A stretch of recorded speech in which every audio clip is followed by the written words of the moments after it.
Ein Diebstahl im Urlaub ist immer unangenehm, für Gesundheitsministerin Ulla Schmidt aber gleich doppelt.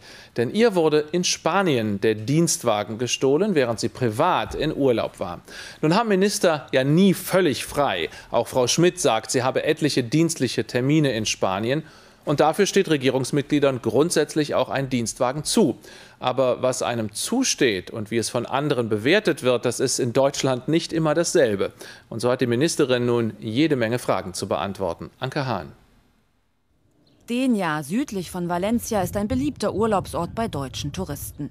Wer hier Urlaub macht, denkt meist nur an Sommer, Sonne, Strand und Nichtstun. Bei der ebenfalls hier irgendwo weilenden Gesundheitsministerin aber ist das anders.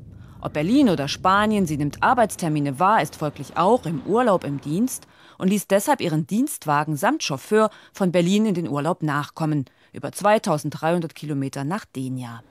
Das wäre auch gar nicht weiter aufgefallen, wenn das gute Stück nicht in einer Siedlung wie dieser geklaut worden wäre.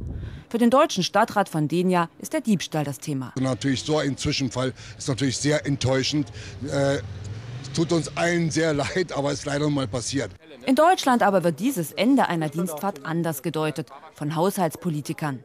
Grundsätzlich dürfen die Minister den Dienstwagen mitnehmen. Sie zahlen ja auch für die private Nutzung Steuern. Die Frage ist immer nur, ist das noch wirtschaftlich vernünftig? Kann ich über mehrere tausend Kilometer einen Dienstwagen mit Mitarbeitern nachkommen lassen? Wenn ich Termine vor Ort in Spanien habe, gibt es nicht andere Wege, die wirtschaftlich vernünftiger sind?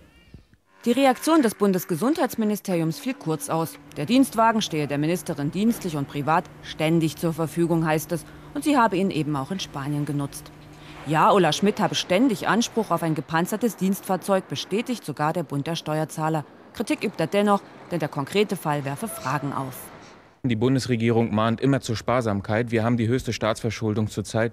Und deswegen sollte die Bundesregierung auch wirklich Vorbildcharakter zeigen und effizient in ihren Reiseplanungen gewesen sein.